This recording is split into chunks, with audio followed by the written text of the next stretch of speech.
Hello friends, I am Sheetal Rawat.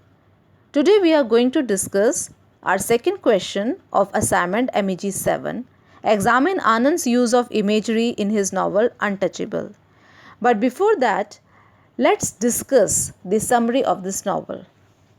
Untouchable is a novel written by Mulk Raj Anand, published in 1935. It charts the path of one day in life of a young man named Bakha.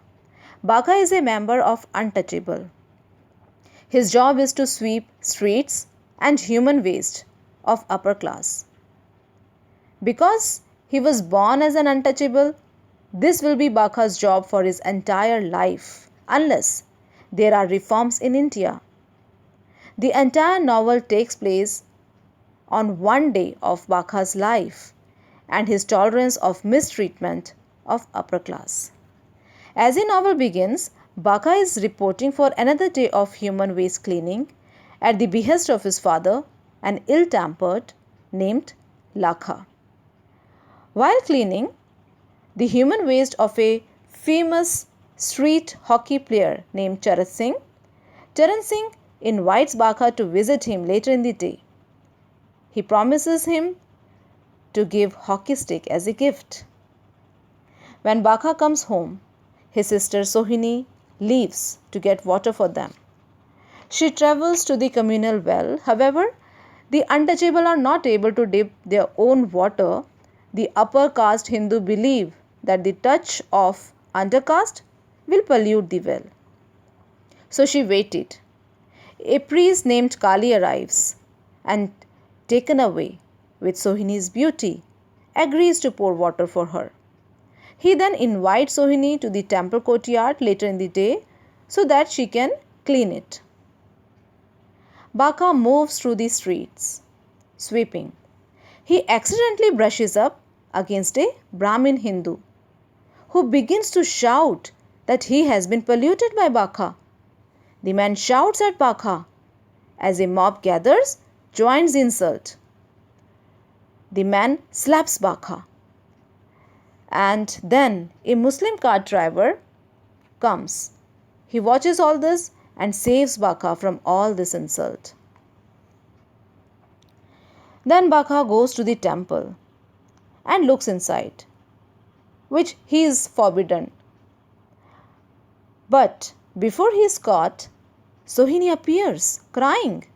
The priest who invited her to clean the temple is there accusing her of polluting him with her touch. Sohini claimed that he sexually assaulted her. Then Bakha tells Sohini to go home and says her that he will take the rest of the responsibility of gathering food. He spends rest of the afternoon for bagging food. He is increasingly disgusted by the mistreatment he suffers. And when he gets home, he tells his father the story about the man who hit him. His father insists that the upper Hindus are good and kind and reminds Bakha that when he was an infant, a Hindu doctor came to their home and saved Bakha's life when he had fever. Later in the afternoon, Bakha attends the wedding of one of his friend's sister, and then he told his friends the story of the men hitting him. One of them proposes that they take revenge on the man. Bakha considers it, but he understands that he will only get himself and his family in trouble if he retaliates, as the untouchables have no recourse for justice. After collecting his hockey stick from Charan Singh, Bakha joins a game of street hockey. During the game, a fight begins and the two teams throw rock at each other. One of the rock hits a little boy in the head. Bakha picks him up and carries him to the mother. But his mother recognized Bakha as street sweeper, and even though Bakha was trying to help her son, she screams that he has polluted her son. And then religion also plays an important role in people of society. As Bakha met Colonel Hutchinson. He urges Bakha to adopt Christianity to overcome his deplorable condition. However, Bakha was suspicious about the missionary's intention. He refused. And then he reaches home. At home, Bakha's father is furious that Bakha has been away all afternoon. He kicks Bakha out of the house. Bakha makes his way to a train station, where he hears a rumor that Mahatma Gandhi is coming there to give a speech. Bakha stays until Gandhi arrives. Gandhiji's speech condemns the caste system and urges the people to follow his example of non-violent protest. Bakha is enthusiastic by the speech, but does not know enough to determine whether Gandhiji's suggestions are naive.